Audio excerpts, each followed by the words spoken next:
I started calling it illustrative style because it wasn't quite new school. Yeah. Like I didn't really do a lot of like exaggeration. I didn't do a lot of foreshortening or anything cartoony. Like I was always more like, let me take this real thing and put an outline on it and color it in an interesting way. I almost quit tattooing because of how bad my back hurt. Like that was one of the main motivations for, I gotta make this tattoo studio thing or this side hustle, tattoo smart thing, really make it possible for me to not tattoo if I don't have to, because I'm only getting older and this hurts.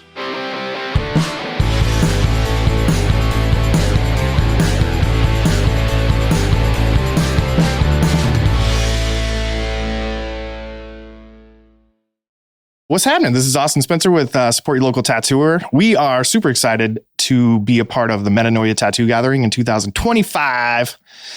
We're here with Russ Abbott. Hello. Who's going to be doing a presentation seminar. You got some good experience in that. I do. Yeah. Yeah. I honestly have no idea how many times I've done this. So that's cool. Dude. Doing a long time. So I'm going to lean on you this weekend because I'm doing one too with my wife, which will be fun. Because ours is going to be like tag team, little basic business structure and stuff. And then yours is going to be on. Okay. So I forgot what yours is on. I do these workshops where it's not so much that I have like a slideshow and I have a plan. Okay, cool. I have a plan, but everyone hopefully brought their iPad along. Hopefully they were all warned that we got some chargers. iPad is needed for this. So there are a few steps in Procreate that I've noticed a lot of tattoo artists are missing. So even though they're using Procreate, they're using it like just one step beyond paper. That's where I'm at. Okay. I'm like elementary level. Like I definitely lean on the guys in the shop. Like, how do I do this? Yeah. How'd you do the tippity tap thing? You know? Sure. So, yeah. I'm here with all the tippity tap things, Okay. but my goal is excited to make sure that they actually retain them, So I want to demonstrate basically a process for how to think about your layers and how to think about a few of those little hidden secret gems in Procreate that are essential. And I'll give them a custom brush set that I made that has like locked in sizes for liners. So I'll give them something that will be really useful for creating line drawings, a few different tools for that. I want to make sure that they understand how to think about where the line drawing, the value study, and the color study fit in the process.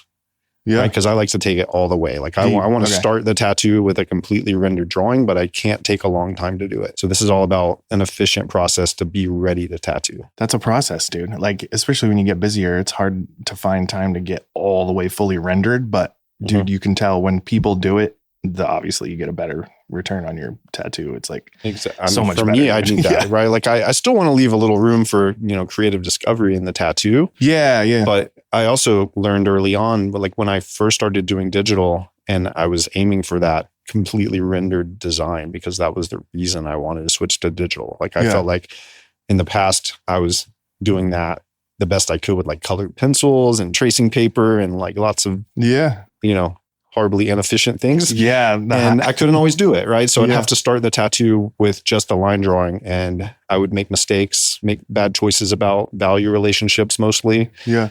So then I realized that figuring out just a value study, even if it was a quick scribbly value study, like figuring out where the blacks are, figuring out what's going to be empty and how you're going to arrange those in the composition was like more important to me than color.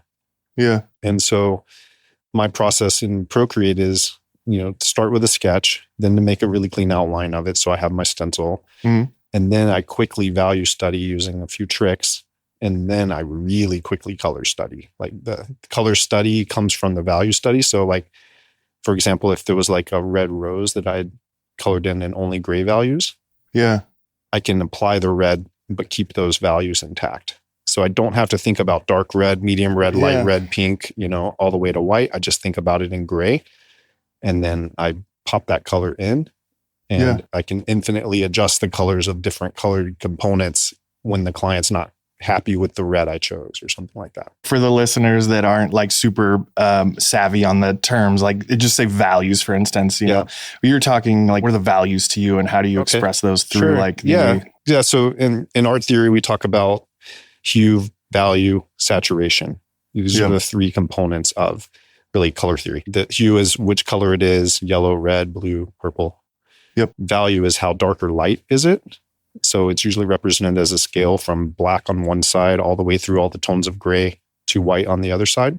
And then saturation or chroma is how intense or dull is the color. So any color can be described in these three ways. But when we talk about a monochromatic approach, black and gray or opaque gray, or even only blue in all the shades and tints and tones of blue, that would be a monochromatic, right? Yeah. So value is the most important consideration because you don't have hue in that situation, right? So I believe, and I think a lot of other people who have studied this and thought about it believe that value is more important than color.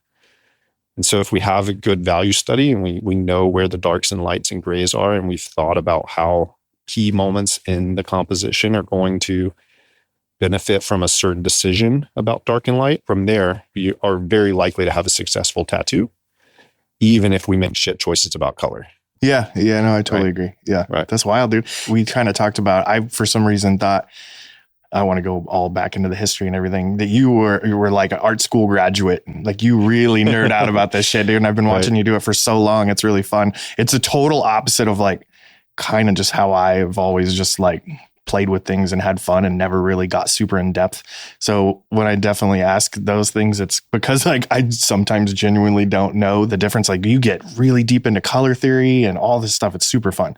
I love it. And you found all these unique ways to express that through like your brushes and everything like that. That's, it's really fun. So that's more of what you're going to be covering. But like you said, you want them to comprehend it. For me, somebody that's like a artist that just kind of gets lost in the sauce. So like sometimes I can just get like zone out when it starts getting super technical. How do you approach them? Or like, what are the exercises or anything that you're going to kind of be going over with them to get them to retain that stuff? Well, we have a lot of time here. I think when I've done this in the past, I did it in like an hour and a half, but I think I have 2.5 hours this time. Oh, okay, so cool.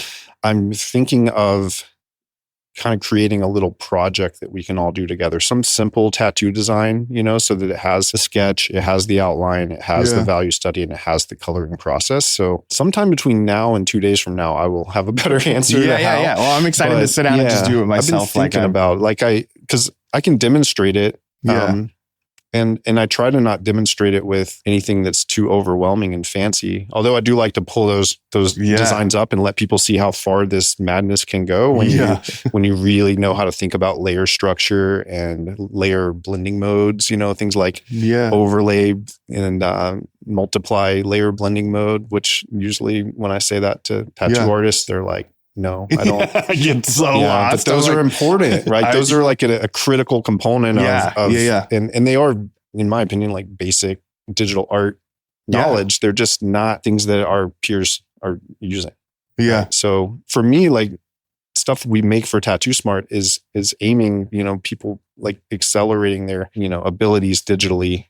Yeah. And the frustration or the difficulty in doing that is that you still have to get people to remember to like somehow know the basics. So yeah. And dude, when you say you go deep, like I was going into all of your 3-dimensional models and everything that you're building. Like I still haven't played with that. Like I'm still old school and I'm looking forward to like sitting down and hopefully obviously learning something this weekend. I will demo that process too, because people, even the people, typically people who have purchased model humans and are working with those 3D models have also missed some of those little things that make all the difference in how easy it is and how useful it is. So there's a lot of work for me to do to like educate people on how to use the things that I've made. And a lot of times I feel bad because I haven't done that work. Like I've been more like, oh, what's the next product? So now I'm working a lot slower. Like I just released a new set called the Washi set, and it's I'm excited to check that out. I was watching all your promo videos. They're super fun too. Yeah. So that one, it has a tutorial, 30-minute tutorial video, which is not something I've ever included with any of the previous sets. So that's cool. So I'm really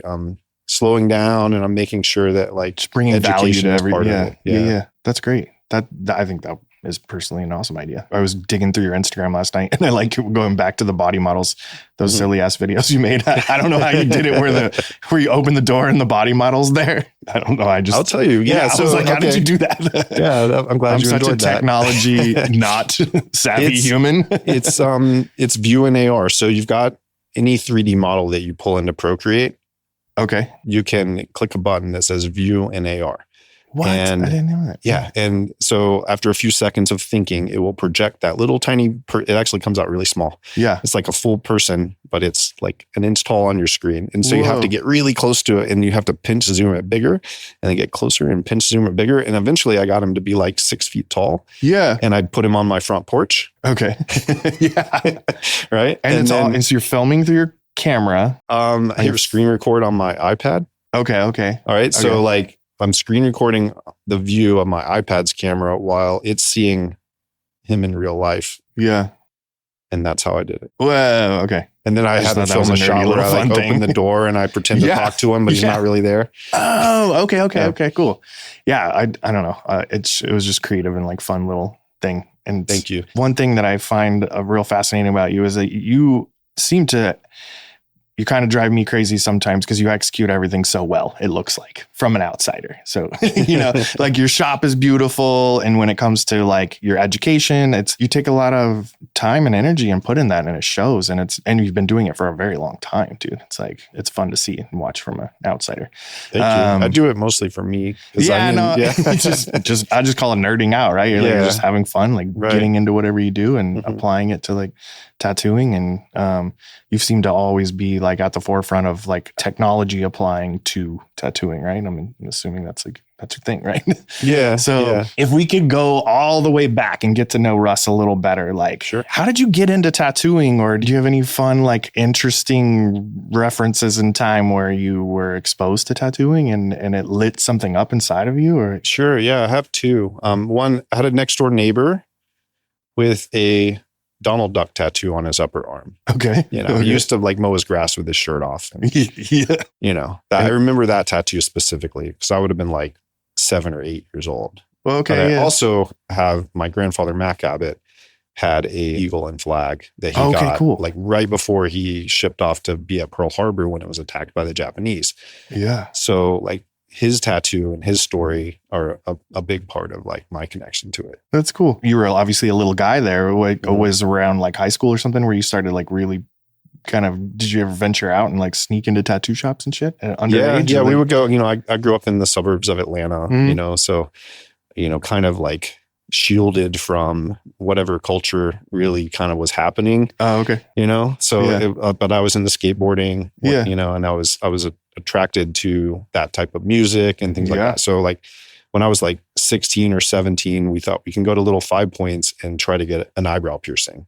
Okay. Right. And so like, was that like a little, I wasn't old enough. Right. Yeah. And you needed your mom. So like, then I went back and brought my mother, you know, and she signed for me to get this eyebrow piercing. And then I went back to my, you know, conservative town and was the first kid with a body piercing at that like moment when body piercing was like all of a sudden a thing. Like people were getting their tongues pierced all the time. And like, dude, I watched my friends do that shit in my bedroom with like a fucking safety pen. Yeah. Like and we were doing the earrings, like we would like pierce each other's ears with like hold ice to it and like stick a needle through and get, you know, only a left ear, you know, you got to be safe in the 80s. Yeah. But, you know, go to the skating rink for Friday night and then come back home and take it out before our parents saw it, you know, like that was like the kind of shit we did when I was like 13. Yeah.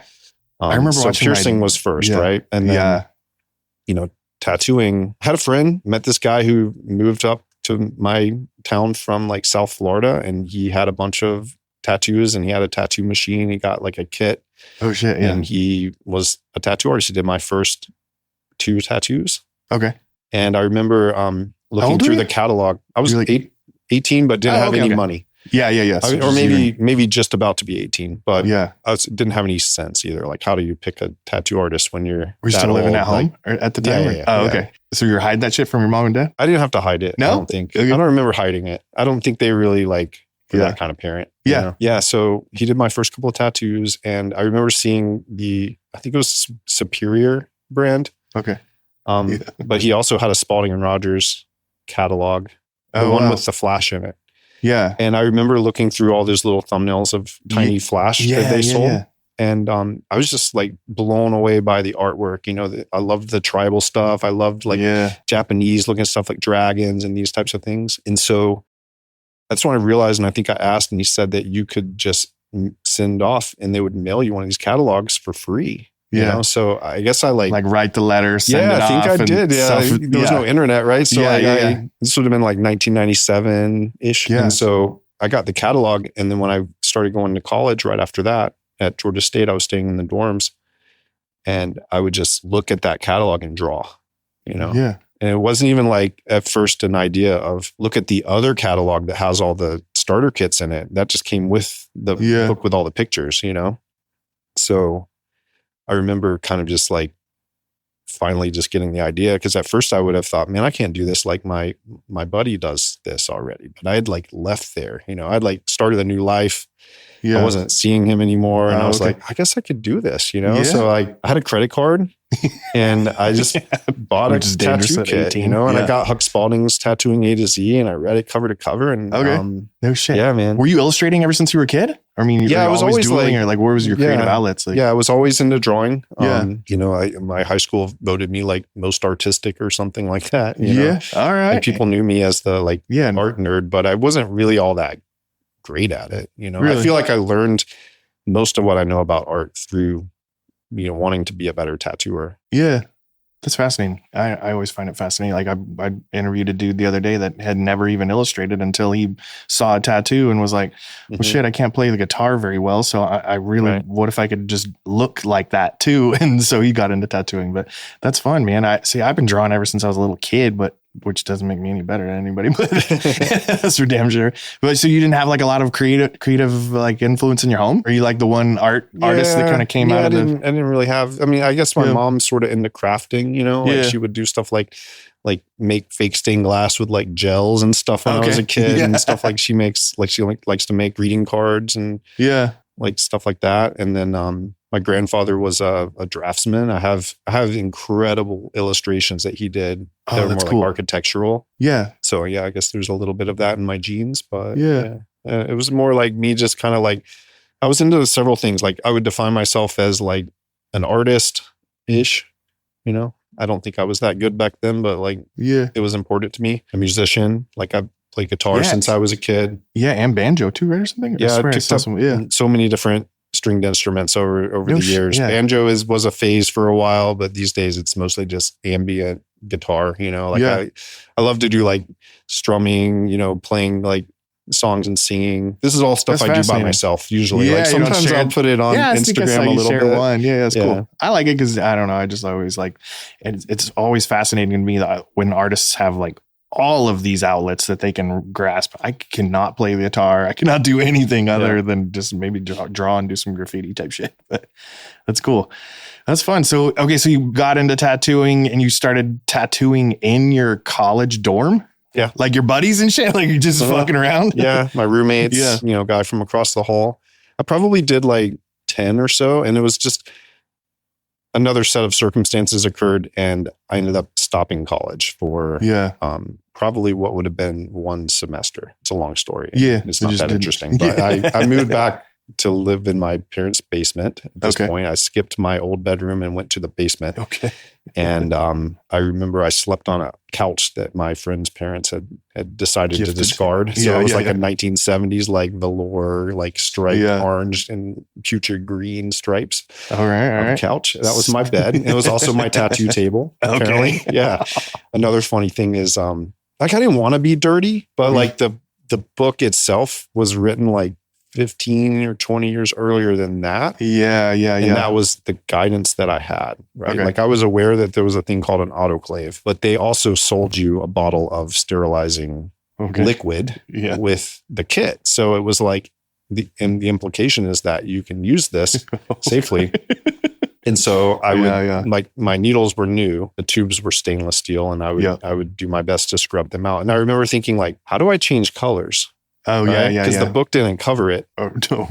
And so I thought that what I needed to do was completely disassemble the machine and rinse it out in the sink between colors. Oh, wow. And at one point I was like, man, maybe I need to use some dental floss and I'll feed some dental floss through there. And then I can like run the tube up and down the dental floss. And I tried that for a while, but it wasn't until I got my first tattoo from a pro in Panama City Beach on spring break. Oh, okay. Not my first tattoo, but the first time that went into a shop of age. I went into Black Cat in Panama City, and I met a guy named Vampire Brian, and he did an outline of a koi on my upper arm that I have since had covered and then lasered. Yeah. It's not his fault. It's just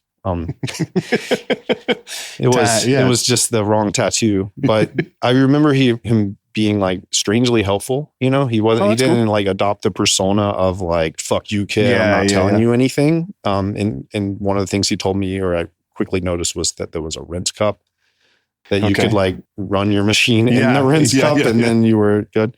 But like, so yeah, that was a funny story. But I went back home after spring break. And I ended up going to the local CD shop in the town where I lived. Yeah. They had started doing body piercing. Okay. So like the conservative suburbs now had a guy doing body piercing. And I was thinking, I wonder if that guy will let me bring my dirty tubes up here and use his autoclave. So I went in to see if I could broker a deal to have a sterilizer. And as soon as I told him that I tattooed, that was enough for him. He was like, why don't you come in here and run one on me? We'll see how you do. Maybe you can work here too. What? So I did. I came up there and I ran one on him. Which is pretty. Like, that's how he said it. Okay, I still remember it, you know?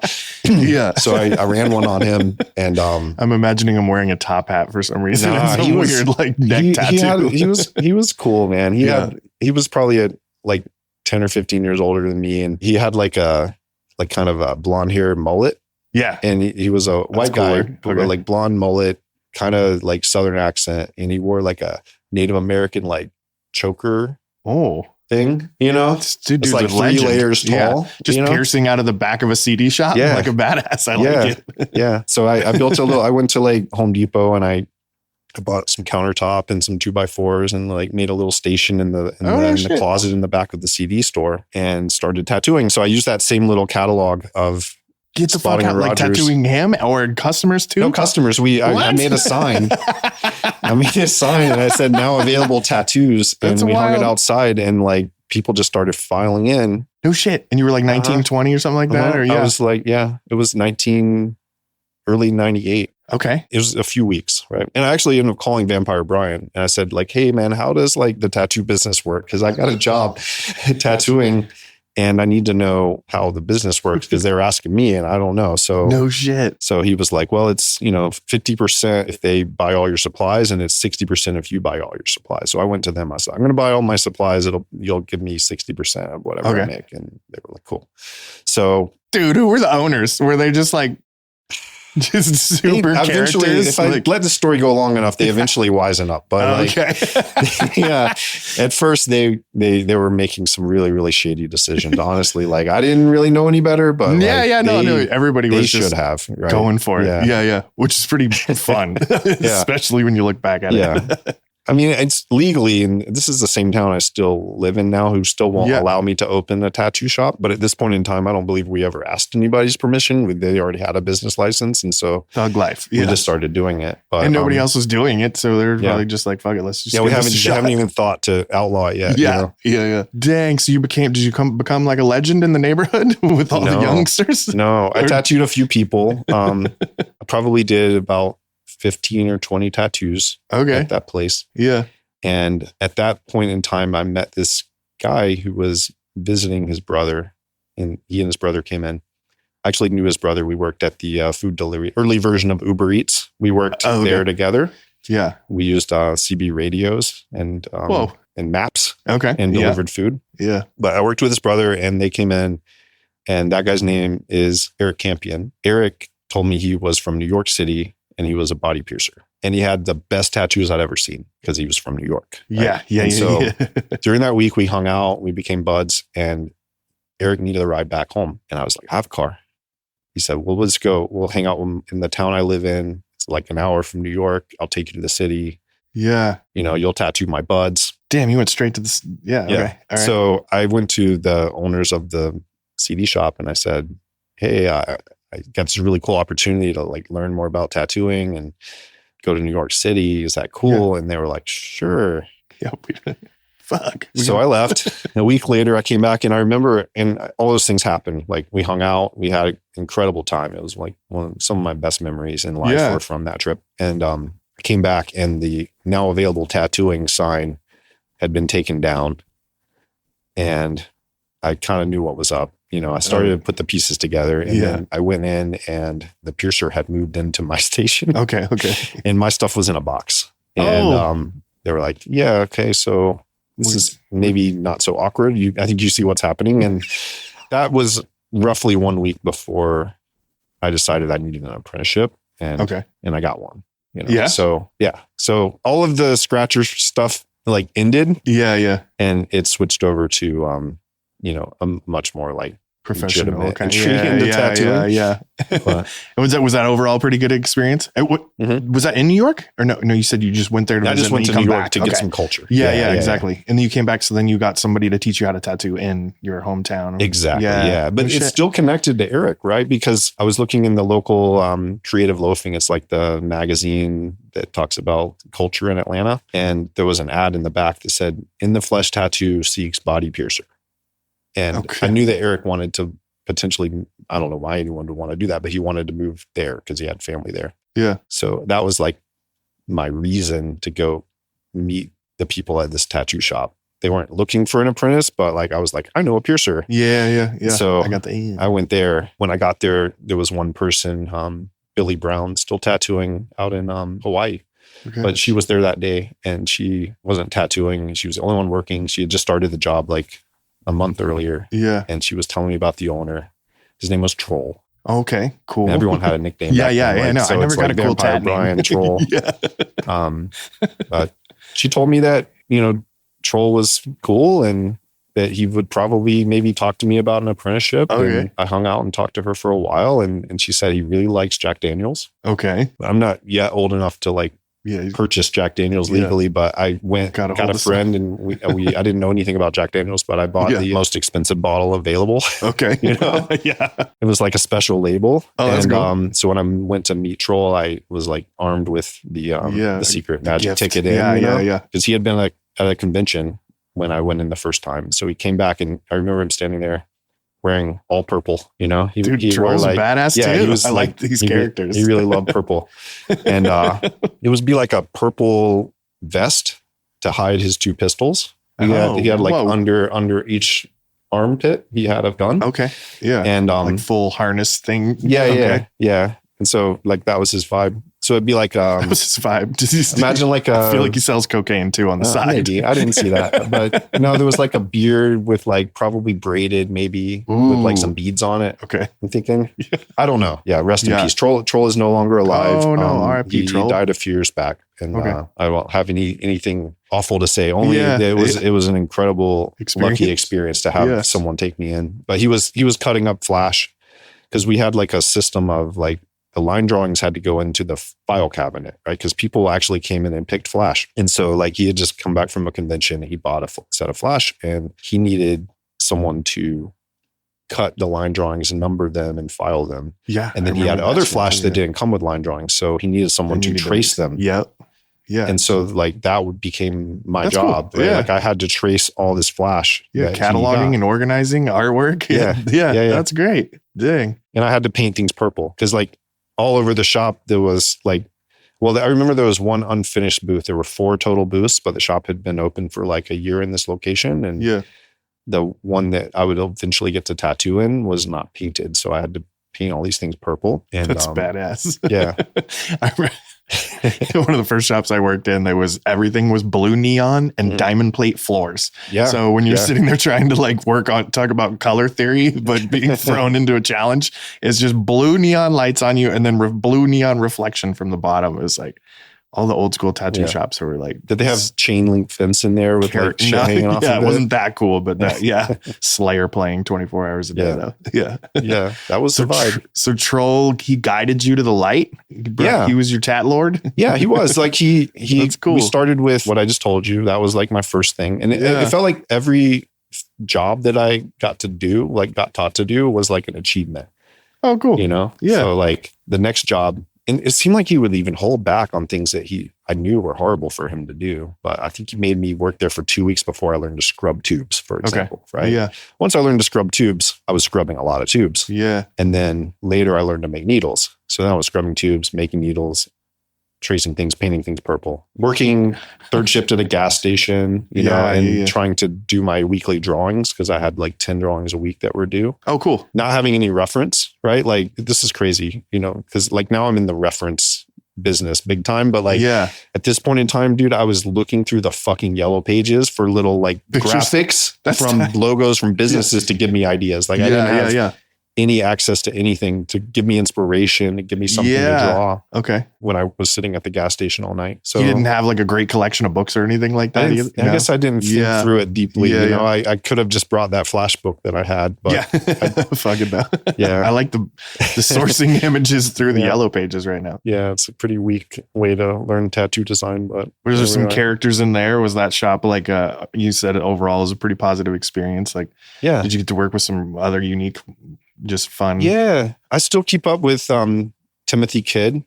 He was Troll's first apprentice, and he ended up moving to Colorado, like Boulder, Colorado, just a little bit after I started. So I was with him for like 3 months, and then, you know, we always kind of kept in touch. And eventually I started doing guest spots in Boulder at the shop he worked at. We did some conventions together. He started building tattoo machines, and I used to use his machines. Oh, okay, cool. But yeah, he's at a shop called Live Easy.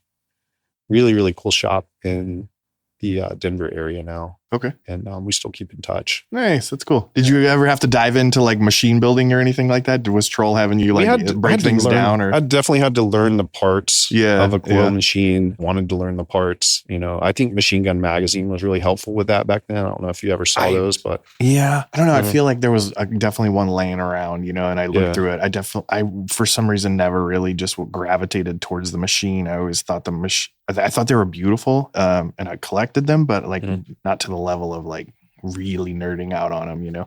My machines never worked that great. Yeah, that's why I was always irritated with it. Like I was just like, I just want to fucking draw, you know, and like paint and tattoo, and the machine always was pulling it out, filing my contact points, or like, you know, it was just always something. And my mentor didn't really like give me a whole lot of information on that, but like you said, we took things apart and whatever. So, well, Troll was self-taught. And I think when I met him, he'd been tattooing for 6 years. So like, I don't have a strong like tattoo lineage where there was someone who delivered that knowledge, but even still, like he had managed to figure out a lot of great information that he shared with me. But I still felt like there was more I had to go out and get, you know? So, you know, I remember sitting with Tommy Stiegel. He used to be a popular machine builder around our part of the world. And he was really nice about bringing me in and giving me lessons. Oh, cool. You know, I definitely found other like mentors with that, but you're not a shy dude. It sounds like you always like put yourself in the position to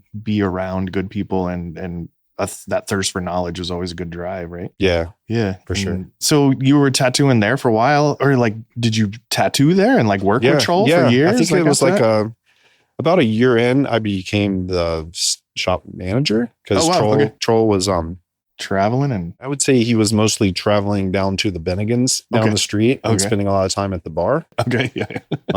He was kind of like getting to a place where he was thinking about leaving, and he wanted to go travel Europe. He wanted like backpack across Europe. And so he ended up selling the studio to another guy that I worked with there that quite frankly didn't love the fact that a 19-year-old kid was his manager. Oh no. Yeah. You know, and so we didn't have a really good relationship. And so like so my mentor was leaving. The guy who was buying the shop openly hated me. Yeah. And so I began to think about moving and getting out. There were like 3 options that I knew of in Atlanta. There was Psycho Tattoo with Dino Cook. Oh, well, I didn't. There was Timeless Tattoo with Cap Sumsky, and there was Sacred Heart with Tony Levis. And those were the 3, you know, like big shops that you know would be a level up, right? So, but I was strangely a little nervous at that point to even go ask. So I ended up making a little bit of like a lateral move and going to a shop down the street that we were friends with. I did that for like 2 years and really like kind of like developed up to a point where eventually I ended up at Psycho Tattoo. And that was like my first kind of like maybe 3 or 4 years in where I was like, okay, now I'm around Dino Cook. And I'm around Guy Aitchison coming to do a guest spot, you know, or Tom Renshaw coming to hang out, you know. Dang, you're in a great environment, dude. And like at that time, I mean, Dino Cook, he was fucking the magazines where you were at if you were anybody, and he was crushing it. Yeah. That's crazy. Is that shop still around? I don't even know. Yeah, he changed the name to Sink or Swim a couple of years back, and he's still there, and that's awesome. He's still doing amazing color realism tattoos, mostly like underwater photography. Like he does the photography, and then he tattoos that photography on people. Okay. Yeah. Oh, that's rad. Okay. So dang, so the environment there was awesome, and that was like just gassed you up even more and got you really It gave me access to a higher I guess like echelon of big and great everything. The world of tattooing is, it can be. That's fun. So you got to meet all different kinds of people through there, and then you worked there for years, or worked there about 2 years. Got restless again. I think I'm like a 2 years in any place until I open my own. That's pretty much the pattern. So I worked there for 2 years, and then at this point I'm in Marietta, Georgia, which is like still the kind of the suburbs. You know?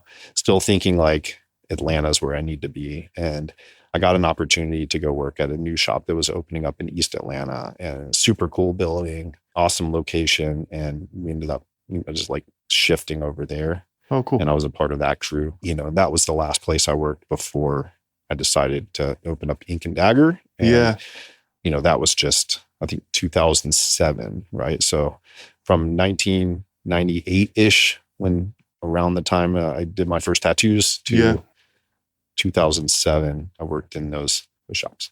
Nice.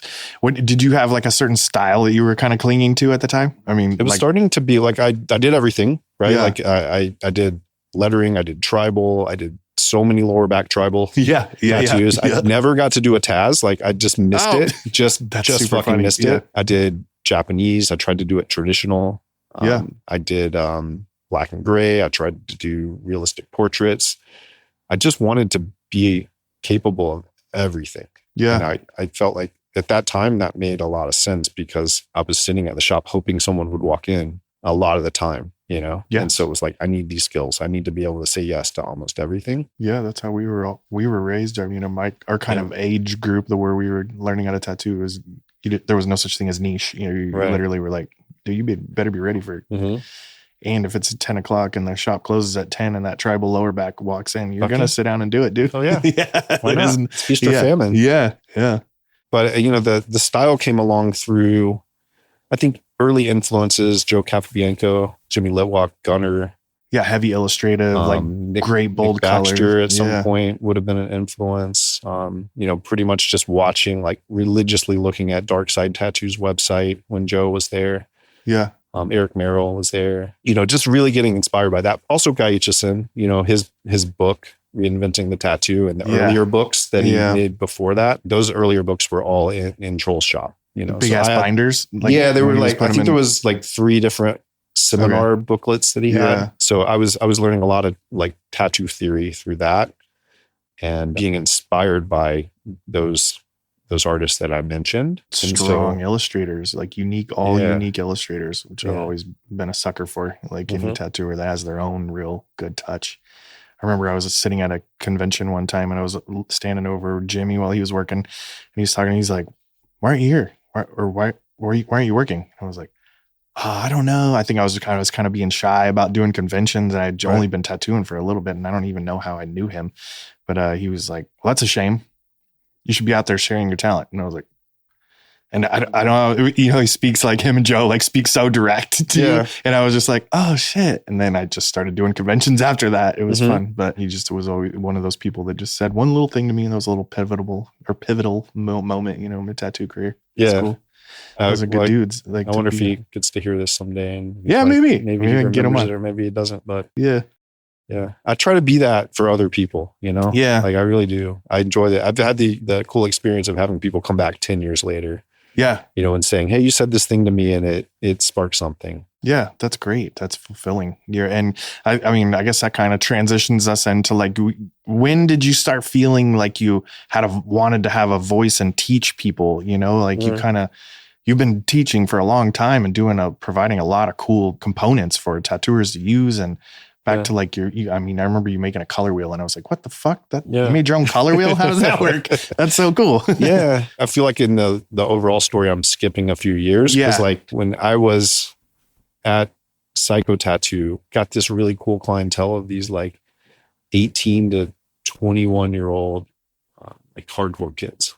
Okay. And like they were getting the coolest shit. Yeah. You know, like this guy Joe got a full sleeve of like army ants fighting each other, like sort of like a Bug's Life, but my own interpretation. Cool. You know, so I was like getting to do stuff where like Lego blocks. I'm thinking like Honey, I Shrunk the Kids kind of stuff, you know, like so Lego blocks are huge and the ants are fighting and like super creative stuff. That's right. And like each of those kids was like trying to out interesting the next one with their tattoos, and like I was their guy. So like, oh, that's cool. I started getting to do some incredible stuff, and you know, not really making a lot of money doing it, but perfectly happy to be doing it for what they would pay, you know? Yeah, building up your portfolio and presence. Were you at the time, were you submitting your stuff to magazines and shit? Or no, like, I was too scared. Really? Yeah, I wasn't, but I was, you know, definitely like building the portfolio that would attract, you know, the future clients, and doing more and more creative work, and, you know, starting to find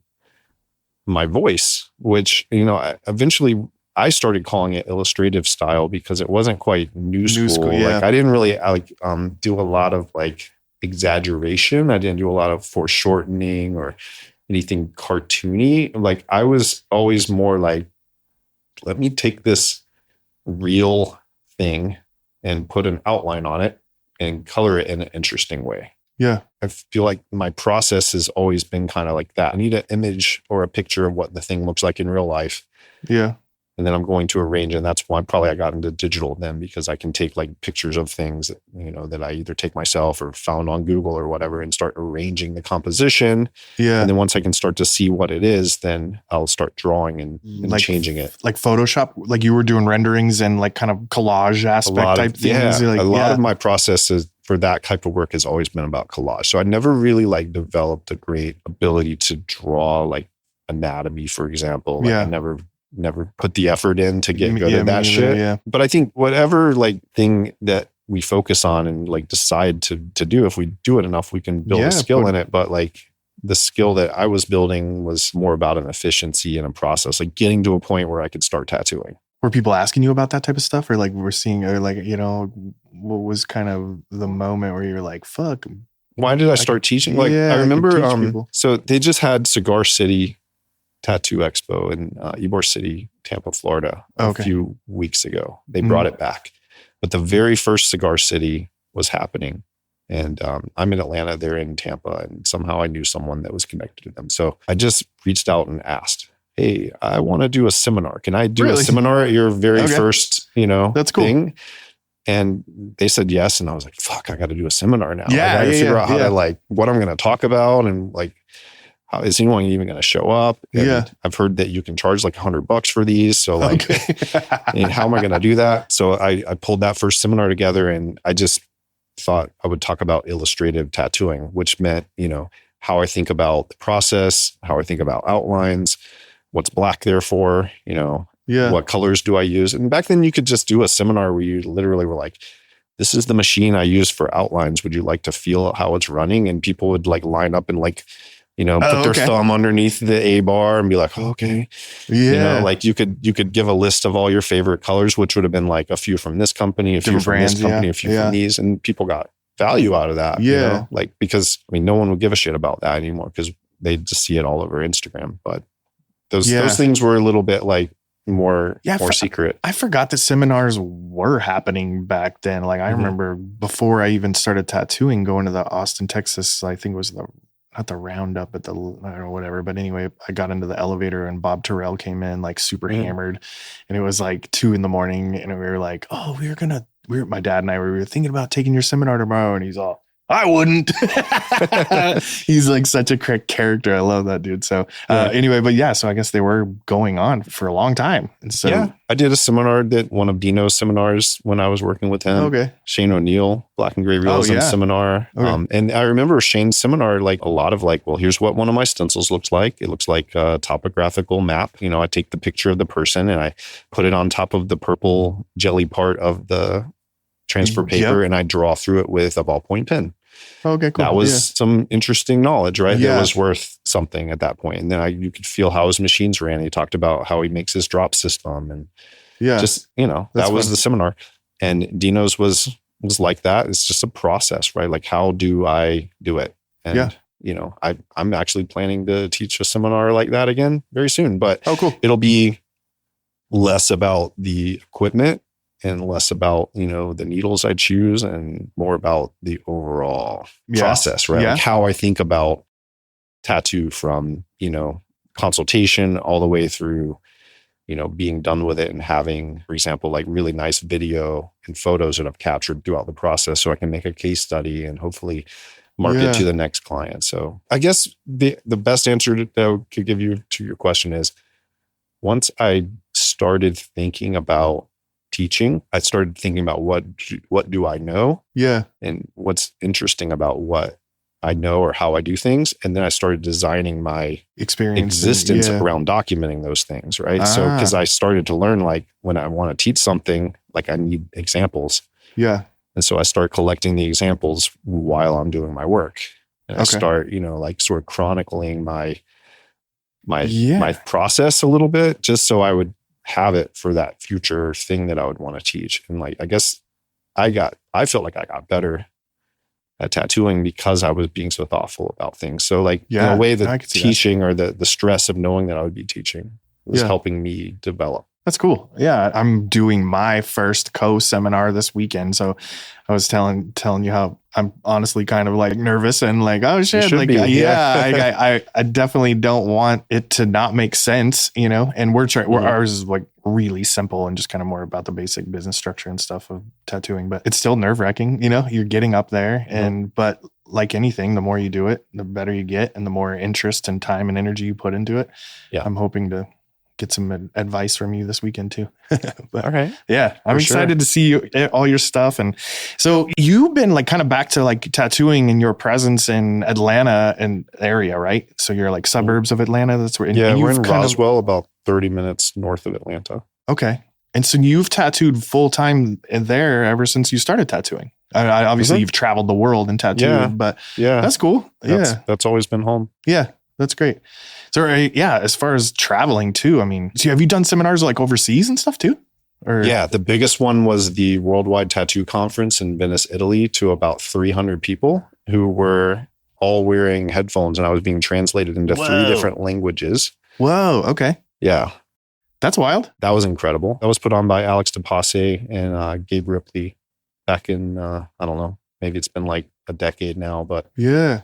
They don't have that anymore, but it was really, really cool. A couple of years ago, I spoke at the Columbia National Tattoo Conference, also being translated into Spanish. That's rad. I still continue to get these really cool opportunities because of, and maybe you will too, because there's a really small group of people who have, kind of gotten over their imposter syndrome and gotten on a stage and attempted to do this. And so, it's not like the people that are putting together these educational conferences aren't asking more people that we'd all be interested to hear from. It's just they're getting really used to people saying, I don't know, man. Like, who am I to, to tell anybody what to do, because I think that sort of mindset is stopping a lot of people. It's a weird place to get to, it's nerve wracking. I kind of, just by doing this podcast project, have learned so much. You can't help but learn about yourself because you're having to like edit and watch videos of yourself and the way you talk and express yourself. But then listening to tattooers or younger tattooers tell you, like you said, that a few nice things about you, and you're like, oh shit, I don't know. I guess I do have that knowledge, whether you think of it or not. So it's weird and an interesting process to package it and try to figure out if anybody will give a shit. but I want to double click on that because, like you said, you're doing your first seminar, and in my story, I went to teach that first seminar at Cigar City. Yeah.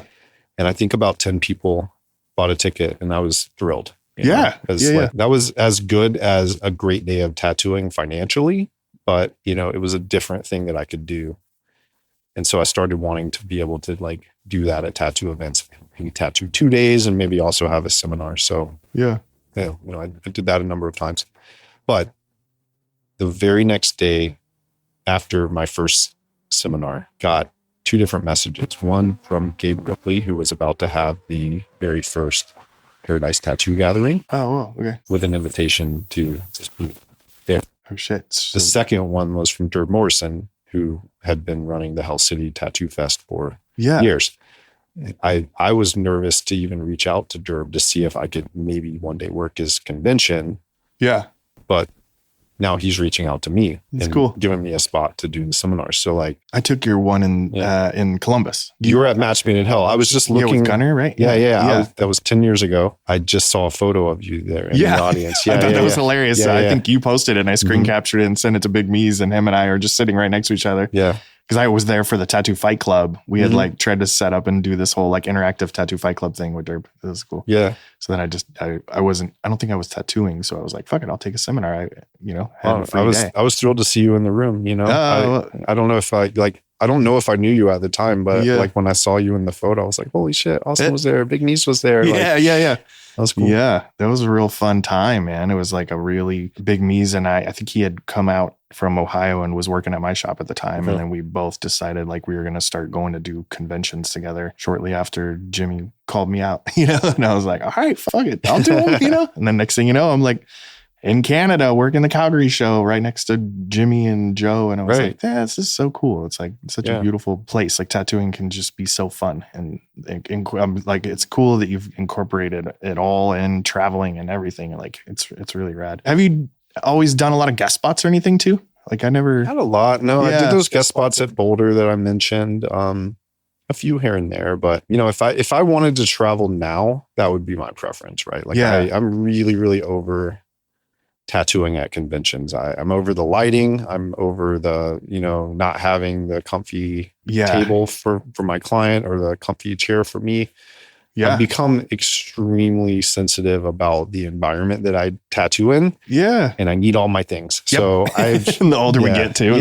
I'm not like, I remember taking the lamp from a hotel room and like duct taping it to the garbage can upside down just so I could get some light, because nobody even thought about that. I did all that. Yeah. At this point, like I still want to go to shows, but I value conversation, the interaction, networking, and, you know, building relationships that I can discover people that I can work with at Tattoo Smart, or I can, you know, have a greater impact than I would just like sweating bullets trying to finish a tattoo in time, you know? Yeah.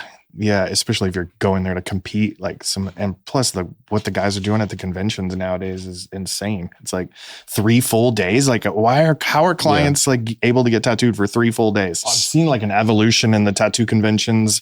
Yeah. Right. And a rise in the gatherings and the, you know, more of these type of things, these intimate tattoo gatherings where we aren't working the whole entire time. We're actually learning and working on building relationships and educating ourselves. Yeah. Which I think is awesome. Like it is, because look, I mean, tattoo conventions at this point, I think, are for the general public, and tattoo conferences, educational events, or other similar things are popping up. And like I'm going to a wellness retreat that's being organized by Dan Cuban, the machine builder. Whoa. In Costa Rica. Yes. Yeah. I believe it's in August. Is this like the second one, I thought? Yeah. I believe he did one that was more like machine building class and blah, blah, blah. Yeah. Blah, blah, blah. I'm sure it was great. But I started to pay attention to this because a few of my friends are on the roster. So Mike Chambers, Ryan Roy, and Ben Shaw are all joining with Dan. I apparently am joining as well. So cool. That's the news. But is it just like an invite only type thing, or is it open? They're going to start trying to offer it. There's only 20 spots available. Oh, okay. And it's a pretty big price tag, comparable to what it would cost to go to Costa Rica and stay in a nice place and eat good food for 9 days. It's not like, you know, I think it's a really fair price if that's the type of thing that you are used to spending a few $1,000s on. But I think the point is the various things will happen, but it's at a wellness retreat, which also always, you know, is available for people to go there and spend some time having various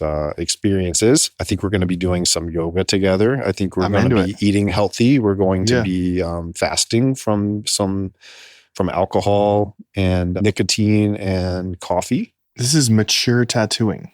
We are tattooing mature. Yeah. This is a very specific thing. Like this is like, okay, you know, like I think the reason that it's men only is to, in a way, it is almost like a fast, it wasn't explained to me that way, but I kind of think it's that way. Okay. Like, there's a different, like we're at a convent or very small event right now that's for not only women only, but women who are moms. Yeah. So I think this sort of like, that's niching down niche, of communities is like, I'm not sure why we're here. But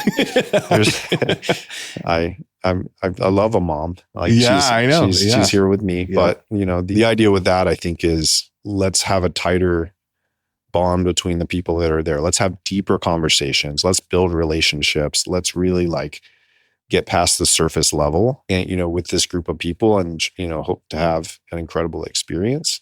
I'm into it, dude. Yeah, maybe you can come. I'm constantly preaching to every young tattooer, like, your ass needs to be in yoga. Like, it's like, I'm actually missing my class right now. But right. Yeah. And hot yoga specifically, it's like the best thing I've ever done. All I'm doing is trying to just straighten out my back. And it's like helped me so much, dude. Yeah. Like, I mean, that's every tattooer, right? Yeah. Like, at this point, I'm 26 years in. I almost quit tattooing because of how bad my back hurt. Like that was one of the main motivations for, I got to make this tattoo studio thing or this side hustle, Tattoo Smart thing, really make it possible for me to not tattoo if I don't have to, because I'm only getting older and this hurts. I feel like we need to do some sort of like sounds like what they're doing is kind of longevity driven, but definitely like longevity education on for younger tattooers to get in this and things that help their eyes and the lighting and just there's a lot of different information there that can be thrown in. So that'd be kind of cool. Ergonomics is a whole topic. Maybe you and I will put together something. Yeah, a small dude's yoga retreat. Do you do yoga much or no? A couple times. Yeah. Okay. It's really hard for me. I do strength training mostly. Okay. I don't really particularly enjoy cardio, so I just like pushing heavy things. Okay. I like, I started taking TRT like a year and a half ago. So like I have a healthy 18-year-old lucky man's level of testosterone. Okay. Now. Okay. Wow. All right. Which is good. I can recommend that. I was working out before, but like once I started doing that, started actually like building muscle more reliably and strength training was a big part of correcting the back pain.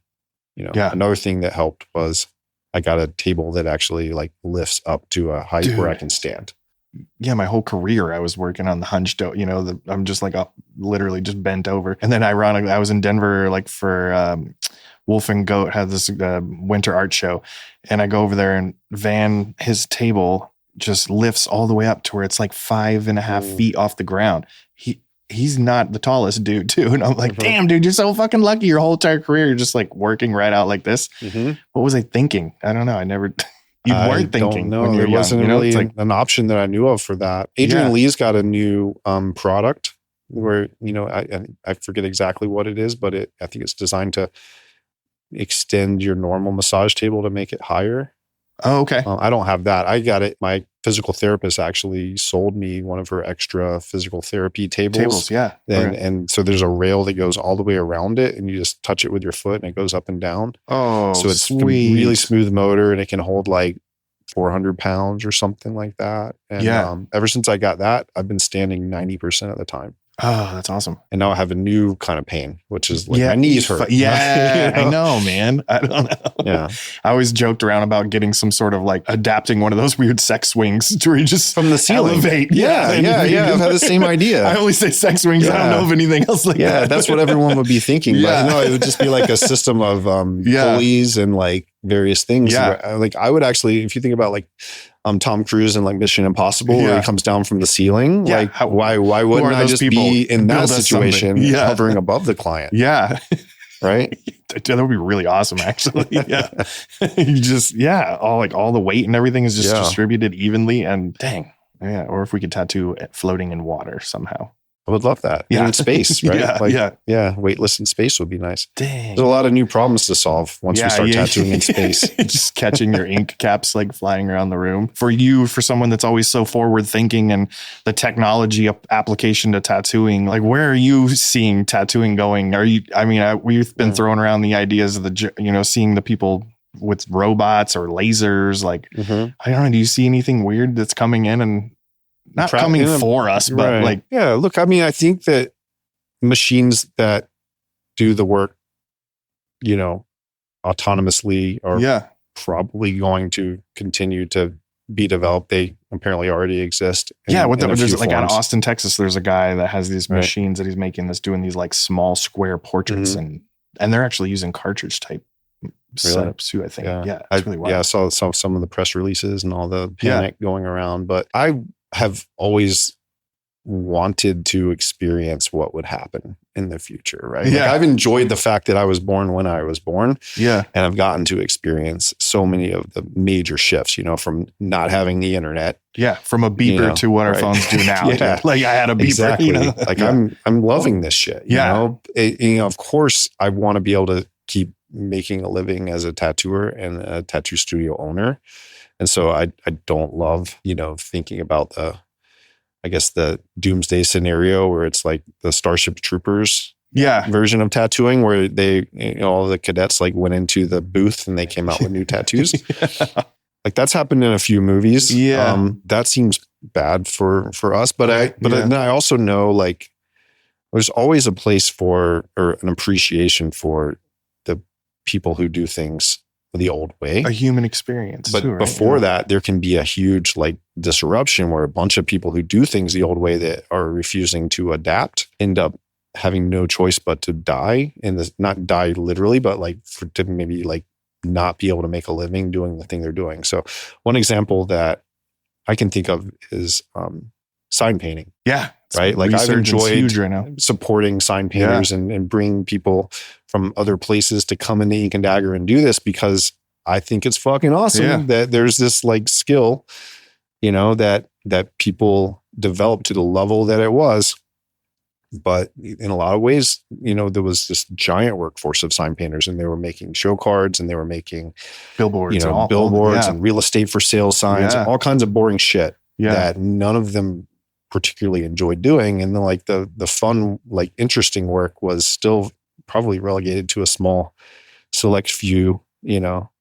And when the vinyl plotter came along, it disrupted their business. And a lot of them adapted it. And they were like, fuck it. I was kind of sick of painting these stupid signs anyway. I'm just going to buy this machine and let it do it. And then others were like, this is bullshit.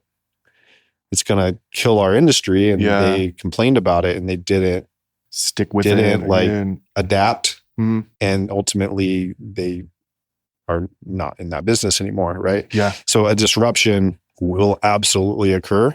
I think so too. Is occurring. Yeah. In so many ways in tattooing. And then there's like always going to be people who are like, fuck this. I don't like what it's becoming. Yeah. I want it back the old way. And then there's going to be other people who are like, going to educate myself about this. I'm going to see what it is. I'm going to explore. I'm going to understand it at least and decide if it's useful for me or not. And I'm going to make an informed decision. And then there's going to be the younger crowd who are just automatically comfortable with it. Yeah. Yeah. Right. Those cycles continue. So, I mean, what is my answer? It will continue changing. Yeah. People like me will continue wondering what its usefulness is and, you know, exploring it. People will also complain about it and we'll try to stop people from exploring it. Yeah. We'll try to shame them away from doing it. We watch the same things happen with so many different cultures. Right. And it's interesting. I don't know why. I'm like convinced that there's going to be some sort of machine that like the laser can change the pigment of your skin. Like I feel like we'll have like some sort of weird like digital, like we'll see what we think tattooing is now. It won't be what we know it is. As it is now. I'm sorry, I'm stumbling over my words, but like in my head, I feel like I see like there'll be like, especially like melanated skin, like being able to like laser in cool patterns or some shit. I don't know. Or what if you could laser in a portrait and it bleaches your skin? That'd be wild. Well, yeah, it seems like you could. Like, I mean, I think it's already possible to bleach your skin. Yeah. Right. So and make it lighter. I think that's popular in some countries like Korea, for example. I think that they are into that. So like I've often wondered like, well, can you selectively bleach a specific area? Yeah. And then like once it's lighter, can you make colors look brighter in that skin? Is that a thing? Yeah. I haven't wondered about it enough to try it. But like technology that I've seen seems to revolve around the idea of medical tattooing. So when there's something that pops up where you're like, you know, you see it, press release goes out, you know, someone's trying to raise money. some scientist somewhere is trying to apply some technology to tattoo, but they already recognize that tattoo in the normal sense isn't a big enough market and isn't interesting necessarily to investors. So if they need to raise money to try to fund their big thing, they tend to go like towards the medical use, I've noticed. Yeah. And so it'll be like, we're developing a tattoo that will change colors when your blood sugar is too high. I don't remember the exact use case, but they have already, there's patents for this shit and they've already put out press releases. So if you Google like medical tattoo, you'll enter into a whole wormhole of stuff. Like, so that will happen, or people are trying to bring that into existence. And then these like encapsulated particles that have like, there's been a few attempts and patents around that, right? Like, so that's wild. We can, instead of a normal tattoo pigment, if we can encapsulate a particle of some dye in something that will dissipate as soon as we hit it with a certain type of laser. We can laser tattoos out in one session. Okay. Right. And so, of course, the tattoo community says, not interested in that. You shouldn't get tattoos if you don't want to keep them for life. Yeah. But then clients or potential clients hear it and they go, maybe that would solve the problem of why I haven't gotten a tattoo. Yeah. Because of the permanence. Yeah. And so there's like this possible market. And then there's these people who are like, I don't want to deliver that service. Right. Yeah. Over here, there's like a bunch of press and publicity and money and investment. Over here, there's a bunch of people saying, fuck you, I'm not doing it. And those companies, they have like a hard time like crossing that bridge. Yeah. I guess the scary thing is that like, if there's really a demand, like, someone will pop up to, deliver it. Yeah, it'll just be like another thing. It'll be like, microbladers learning to do tiny tattoos. Ooh, right. Yep. Right. And why are they doing that? Because there were a whole bunch of people in tattoo shops who were saying, no, I don't want to do that work. I'm not interested in, but there was a bunch of people who were wanted not nice to them when they walked in or whatever. Yeah. So kind of did it to ourselves.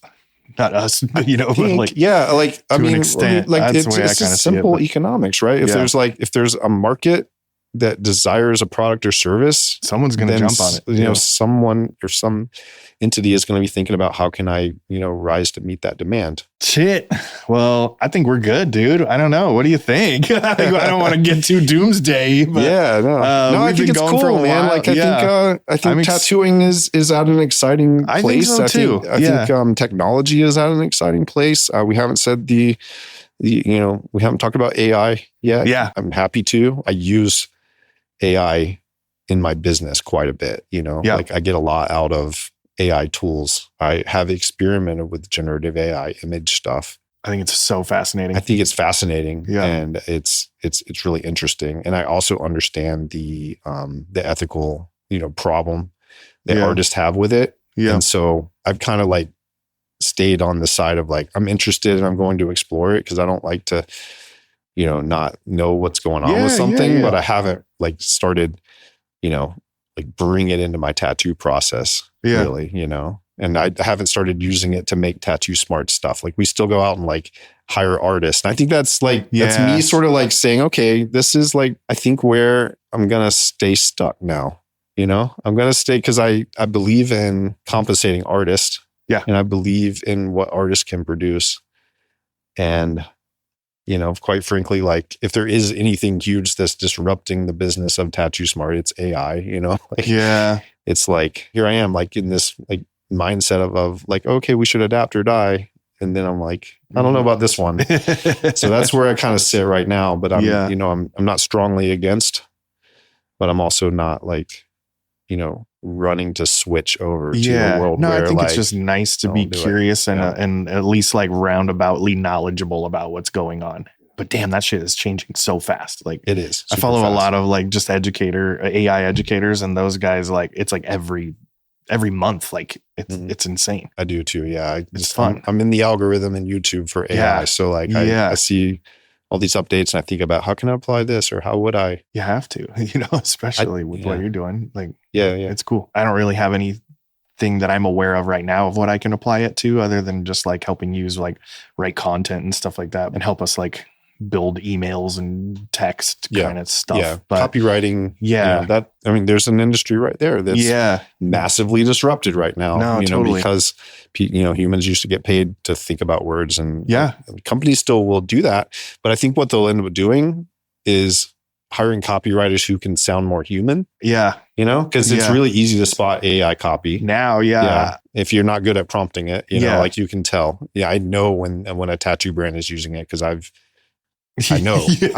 Like it's like, trust me, we can tell. I always like in our team, I'm like, these tools are great. Let's use them to get things started, get things going, and then come back, make sure you reread this and then rewrite it to where it's yours. Like, give it your flaws, give it your character and stuff. So perfect example of maybe if there is a more ethical way developing of how to use AI and still feel human in that process. Because I think that's like the key thing that's I always hit on when I think about what's going to happen in the future. The version I like the best is the one where the AI or the tool, whatever it happens to be, helps to do the work that frees your human creativity and time up to do some more interesting work. Yeah. Because I think I naturally like the more digital design tricks that I've learned, the more that I've had energy and effort to put into what I wanted to create. Yeah. I never stopped wanting to create because I'm a human. Yeah. Right. Yeah. And so I guess there's a general level up that happens because of whatever the tool is. And then there's like, what am I going to do with the opportunity created? How am I still going to compete against other humans who are also using the same tools? Yeah. And then it just, that's the utopian version. Yeah. For anyone who's like stuck in the dystopian version right now, try to think of it that way. I randomly keep wanting to play with the character generators type thing. I don't know how you describe that, but like basically you can like film yourself doing talking head video, and then you can build like I wanted to build like this character that was a penguin, like this is our mascot for our company, and then have him talk. I just want to play with it and see what it comes up without. Yeah, I watched a video about that the other day. It looked like you have to do some like basic rigging, like you've got to like connect the eyes to.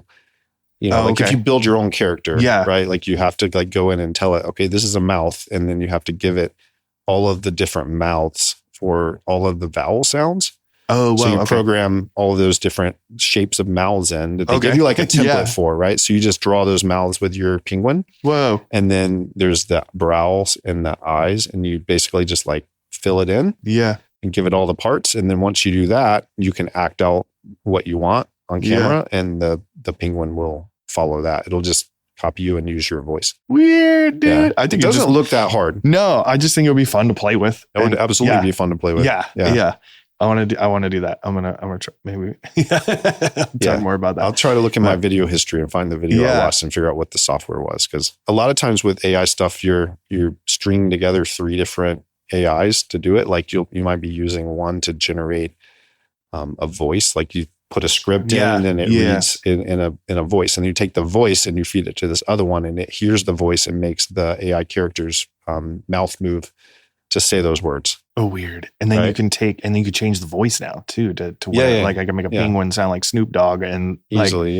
That's trippy, dude. And a lot of that stuff I think is coming into like the CapCut app for TikTok too. So like, I guess the way it works is like there's random software that's hard to use with a bad user experience. Yeah. And like early people will go and explore it. And then the user experience gets better. And all of a sudden, like it hits mainstream and everyone can use it.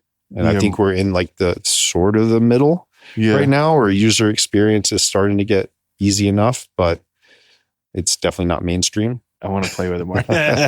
I'm glad you nerd out about that stuff. It's cool. Awesome. But so I don't know. I think we're pretty good. You said we were done 10 minutes ago. Oh yeah, I always start back up, dude. I always say I'm done, and then I think we're cool, man. Like I'm super happy to have you here and get to know you and your wife better, and I'm really pumped about sitting down and listening to your seminar. So sweet. All right. And yours is today or tomorrow? Friday.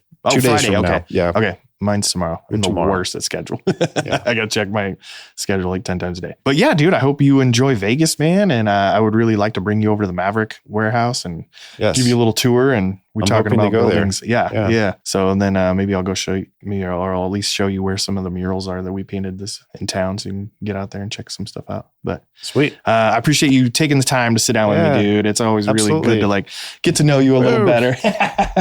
All right. Thank you. Yeah, I appreciate it, man. And give us a little quick lay it on your Ink and Dagger tattoo. Yes. Ink and Dagger Tattoo in Roswell, Georgia. Yeah. Tattoo Smart in the universe. Yes.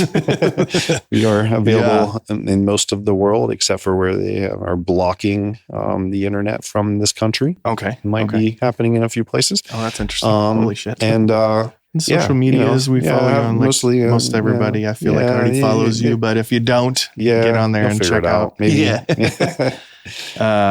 Yeah. So thank you so much, dude. I appreciate it, man. And look forward to hearing from you this weekend. And I think that's a wrap. That's a wrap. All right, guys. Thank you so much for tuning in.